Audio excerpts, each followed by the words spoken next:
Bienvenida a David Saucedo, especialista en seguridad. ¿Qué tal, David? ¿Cómo estás? Gusto en saludarte. ¿Qué tal, Alberto? Qué gusto saludarte a ti en el auditorio. También le damos la bienvenida al maestro Edgar Vivanco, especialista en seguridad nacional por el Colegio de Defensa Nacional y CEO de Stratop Risk Consulting. ¿Cómo estás, maestro? Buena tarde. Alberto, mucho gusto. Saludos. Y David, un saludo también para ti. Gracias por estar aquí. David, vámonos rápido con este tema. O sea, cuando se dio a conocer hace ya casi 3 semanas este asunto de los Guacamaya Leaks, pues parecía que era una bomba de tiempo para muchos. Pero pasan las revelaciones y desde la salud del presidente, desde los contratos en el AIFA, y parece que no tienen el impacto dentro de una democracia que así nos ostentamos ser. ¿Y qué es lo que está pasando, David? Bueno, lo que está ocurriendo es algo que detectó el presidente de Andrés Manuel López Obrador y también su equipo de comunicación. Hay claramente una diferencia entre la opinión pública y la opinión publicada. Es decir, el círculo rojo, medios de comunicación, especialistas, académicos, incluso líderes de la oposición, generan narrativas que no necesariamente permean entre el grueso de la población. Es de todos conocido que el actual sexenio no ha arrojado resultados en materia de crecimiento económico, tampoco en combate a la inseguridad, en combate a la corrupción. Pero pese a los malos resultados que hay en distintas esferas de gobierno, la popularidad del presidente se mantiene muy alta. Esto debido a una narrativa que camina por un canal totalmente diferente. Aproximadamente, de acuerdo con lo que manejan las propias empresas encuestadoras que han estado analizando los mensajes que se emiten desde la presidencia, aproximadamente un 60% de la población captura y asimila los mensajes rectores que emite la presidencia, y un porcentaje menor, entre 30 y 35%, son quienes capturan el mensaje del así llamado círculo rojo. Me parece que este es un primer factor que está generando esta diferencia en cuanto a las explosivas revelaciones que han salido de los Guacamaya Leaks y su impacto en la opinión pública. Exactamente. En segundo lugar... Sí, adelante, David. Sí, en segundo lugar, lo que tenemos ahí es una información masiva. Me parece que los medios de comunicación no hemos todavía exprimido, sacado todo el jugo que se puede sacar de esta información masiva que se obtuvo de los Guacamaya Leaks. Es demasiada información, y yo te diría que al día hay cuando menos 2 o 3 guacamayazos. Es imposible emitir la información, decodificarla, analizarla y difundirla. No acabamos de difundir un pequeño mini escándalo cuando ya viene otro. La saturación informativa está impidiendo que también permee entre la población y que podamos detenernos a analizar con detenimiento lo que hay dentro de este mar de información que fue sustraído de los servidores de la Sedena. Exactamente, David. Pero hay de guacamayazos a guacamayazos, maestro Edgar Vivanco. Y de los más recientes es vinculación de Adán Augusto López, cuando era gobernador, con grupos del crimen organizado. O sea, ahí en otro país a lo mejor sería un gran escándalo, una gran investigación. Aquí al parecer no está pasando nada, Edgar. No, la verdad es que no solamente no está pasando, sino que el manejo político de la comunicación, como bien señalaba David, pues ha sido magistral. Algo ha aprendido Adán Augusto de nuestro presidente Andrés Manuel, y es el manejo de la discusión pública. ¿Qué hizo cuando habló después de 9 días de silencio sobre el tema? Lo descalificó, acusó a la prensa, acusó a la oposición de que le estén dando un manejo político, y descalificó el leak y la investigación como algo faccioso político, cuando no perdamos de vista que lo hizo un centro de fusión de inteligencia regional del sur específicamente, que tiene todo menos una intención política, porque lo arman ahora sí que el sistema de seguridad federal, de seguridad de inteligencia federal. Ahora, ¿qué repercusiones va a tener? La verdad es que yo le veo pocas, por 2 cosas. Uno, por, como bien lo señalaba David, el flujo de información es tan alto, tan constante y tan inmediato que no podemos poner la atención solo en uno.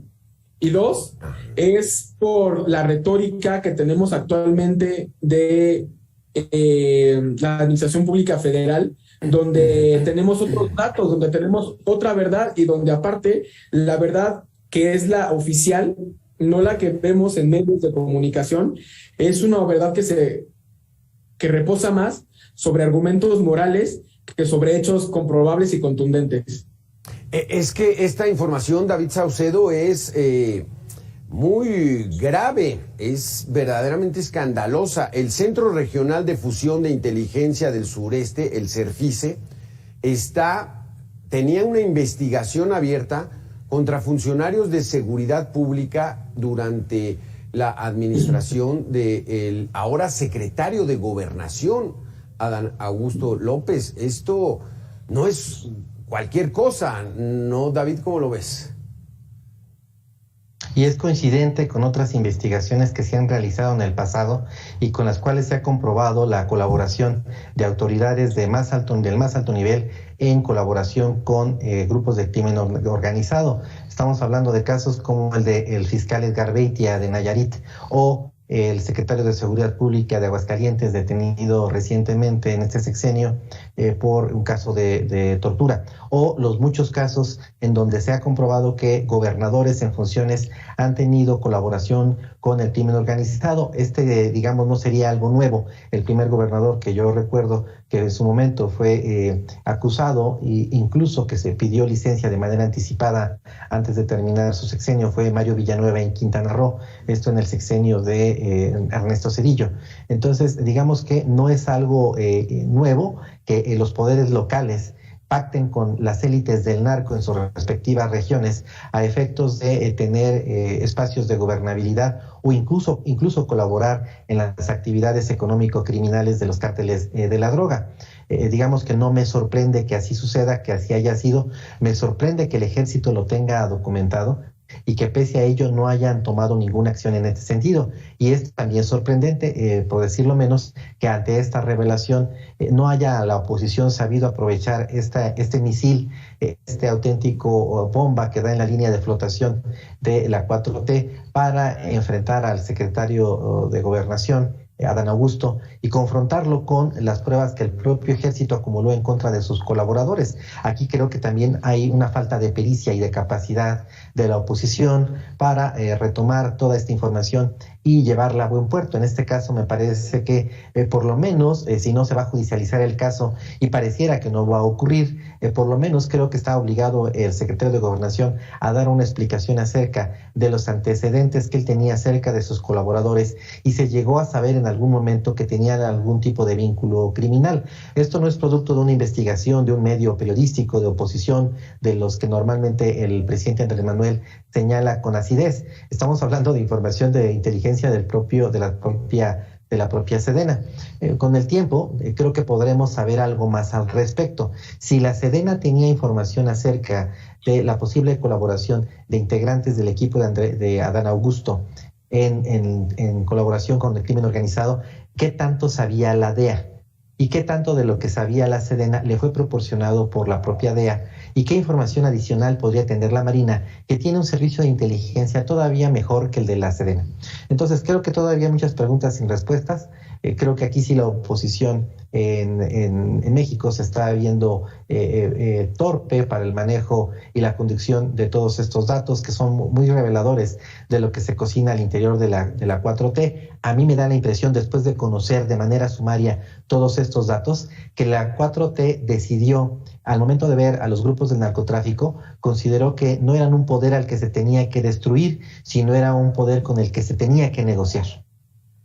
Porque aquí la situación está de que estos documentos, Edgar, están revelando algo que ya lo veíamos desde hace muchos años. Tomás Yarrington en Tamaulipas, César Duarte en Chihuahua, Mario, el de Quintana Roo, en fin, muchas muestras de gobiernos que están involucrados con el narco. ¿Cómo nos encontramos en esta situación, Edgar, en estos momentos, independientemente de que haya impacto o no de estos documentos del Guacamaya Leaks? Mira, a mí realmente no me sorprende, no me sorprende que haya este tipo de investigaciones por parte de la Sedena y seguramente SEMAR y el CNI los tienen. No me sorprende que existan y no me sorprenda que a pesar de que seguramente se comunicaron a la superioridad y seguramente llegaron a oídos de los ejecutivos, no solamente actualmente, sino en administraciones pasadas, no se haya hecho nada. Y quiero traer un caso que les va a hacer mucho sentido a ambos, y es el de Genaro García Luna. Leímos incluso en Proceso una nota que le dedicaron donde señalaban que miembros generales de la Sedena llevaron carpeta de investigación al entonces secretario de Gobernación, Muriño, sobre la vinculación de Genaro García Luna con la delincuencia organizada, con cárteles de la droga. Y vaya, ahí no hubo un leak, pero hubo esta acusación que venía también, parece ser, de una fuente muy, muy fiable, y no se hizo nada. Y entonces es donde debemos caer en la discusión y en la reflexión de que mucha de la persecución a la delincuencia organizada, mucho del combate, no tiene tanto que ver con las capacidades del Estado, sino y con los recursos que le metemos. Tiene que ver con la voluntad política que le estamos dando a este combate a la delincuencia organizada para remediar nuestra crisis de seguridad pública.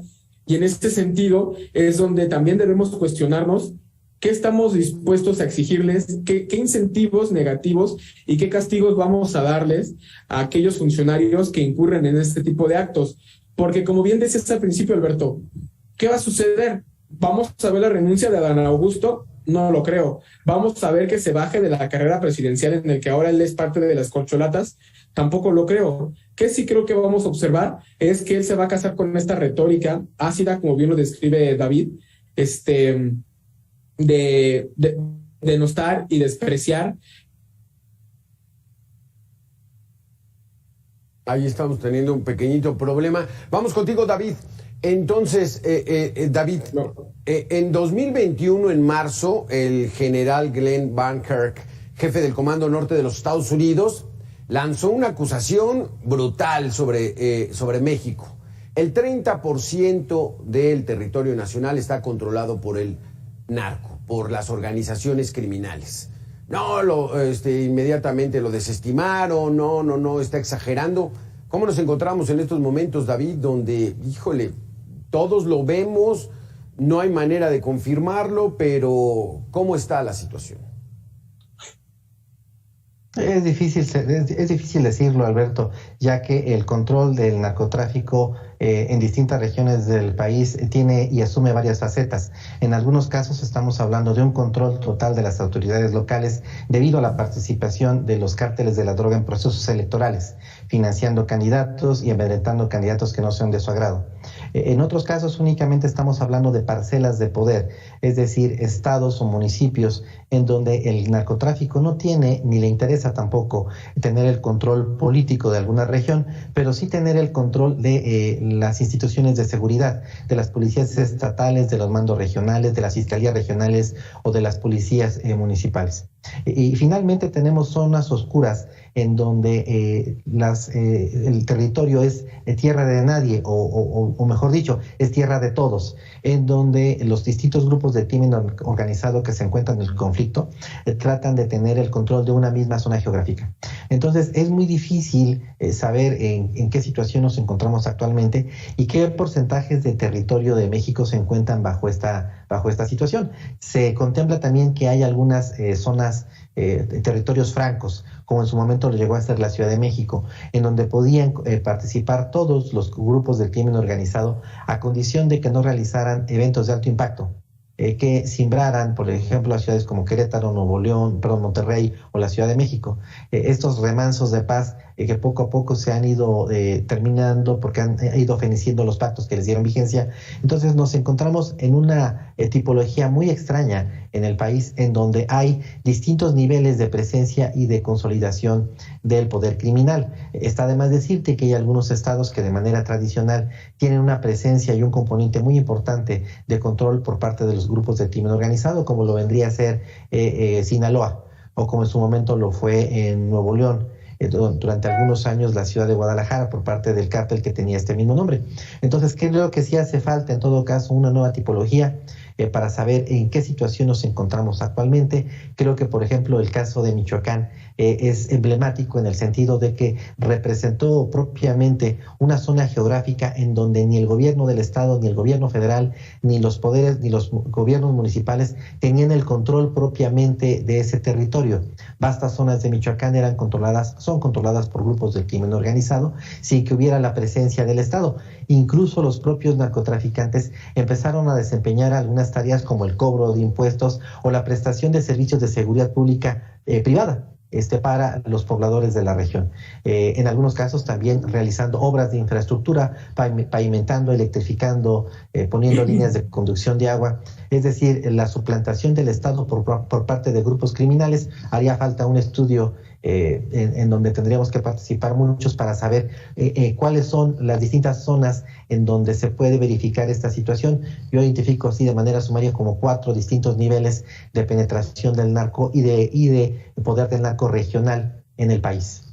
Qué terrible, porque, Edgar, retomando el caso de Tabasco, o sea, los funcionarios que estaban investigando este CERFICE, que es el Centro Regional de Fusión e Inteligencia del Sureste, eran labores de inteligencia, establecían que el secretario de Seguridad Pública y el director de la Policía Estatal serían miembros de una banda criminal. O sea, ¿en manos de quién estaba la seguridad en Tabasco? De acuerdo a estas filtraciones, de acuerdo a esta investigación que estaba haciendo las propias fuerzas militares. Sí, es lo grave, y aquí recupero lo que decía David del nivel de penetración que tiene la delincuencia organizada, ya no a nivel municipal, sino a nivel estatal, y es entonces donde quiero señalar que realmente debemos sí escandalizarnos, pero preocuparnos en qué va a suceder después. Vamos a judicializar, se va a armar una carpeta de investigación en contra del secretario, se van a integrar estos guacamaya leaks a la carpeta, va a dimitir de su puesto, se va a poner a disposición de autoridades federales. ¿Qué va a hacer? Yo lamentablemente, como venía diciendo, creo que no va a suceder nada de eso. Va a caer en la retórica política que asumen es de golpeteo de la oposición, y no va a suceder nada. Y lo que realmente necesitamos es que haya voluntad política, no solamente para combatir a la delincuencia, sino también para purgar el sistema y las instituciones de seguridad de gente que está coludida, que sabemos que está coludida ahora vía estos reportes de inteligencia del Centro de Fusión de Inteligencia Regional, y de aquellos de los que tengamos sospechas, que también se haga, no solamente se haga la investigación, sino que se haga pública. Sí. Aquí, por ejemplo, David, en este sentido, alguien tendría que hacer una denuncia, algún personaje de la política, algún legislador, tendría que hacer una denuncia para que se investigue esto, porque imagínate entregarle la seguridad pública de un estado a miembros de un conocidísimo cártel de narcotraficantes. Tendría que haber una denuncia, se tendría que seguir, que sea a través de los periodicazos, como se dice.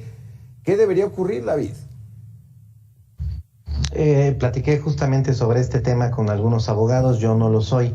Me comentaban que esta información no tiene validez, no es un elemento de prueba, en tanto que fue obtenida de manera ilegal. Como tú sabes, fue producto de una intervención, de un hackeo de los servidores de la Sedena, entonces no tiene un valor probatorio como tal. Sí nos ofrece una línea de investigación muy interesante. Creo que aquí lo que se ocupa, lo que necesitamos es avanzar en estos esquemas de supervisión, de transparencia, de rendición de cuentas. En otros países, las filtraciones que llegan a los medios de comunicación, la información que circula por medio de trabajos de investigación periodística, sí tiene el valor probatorio para poder iniciar una investigación y realizar una pesquisa para saber qué tan veraz es la información y si en efecto se cometió un delito. Bajo el sistema que nos encontramos actualmente, basta con dar a conocer un elemento, una información en medios de comunicación para que ésta en automático carezca de validez. Sí. Entonces, pues es muy cómodo para la clase política que el trabajo de investigación periodística no derive en investigaciones judiciales, pero así es como tenemos actualmente nuestro sistema de impartición de justicia. Creo que tenemos que dar un paso más adelante para que la labor de investigación que realizan los medios de comunicación pueda ser retomada para poder judicializar casos. Claro. Si seguimos con esta situación, pues evidentemente lo que tenemos es un escenario muy favorable para que la clase política siga cometiendo actos de corrupción, y aún en el caso de que sean descubiertos, el hecho de que sean dados a conocer públicamente, pues en automático invalida las pruebas. Es decir, estamos en el peor de los mundos para los ciudadanos y en el mejor de los escenarios para la clase política corrupta. Es el peor de los mundos para los ciudadanos. En la prensa lo que hacemos es sacar a la luz pública. No se pretende que esos documentos vayan directamente a un juicio, sino que alerte a las autoridades que tendrían que ser de alguna manera independientes y autónomas para hacer investigaciones. Pero no ocurre, y entonces la impunidad arriba del 95% en nuestro país. Se nos acabó el tiempo. David Saucedo, muchísimas gracias. Maestro Edgar Vivanco, también muchísimas gracias por haber estado con nosotros. Muy interesante todo lo que platicamos esta tarde. Saludos, hasta luego. Muy amable, Alberto. Edgar, un abrazo. Gracias, hasta luego.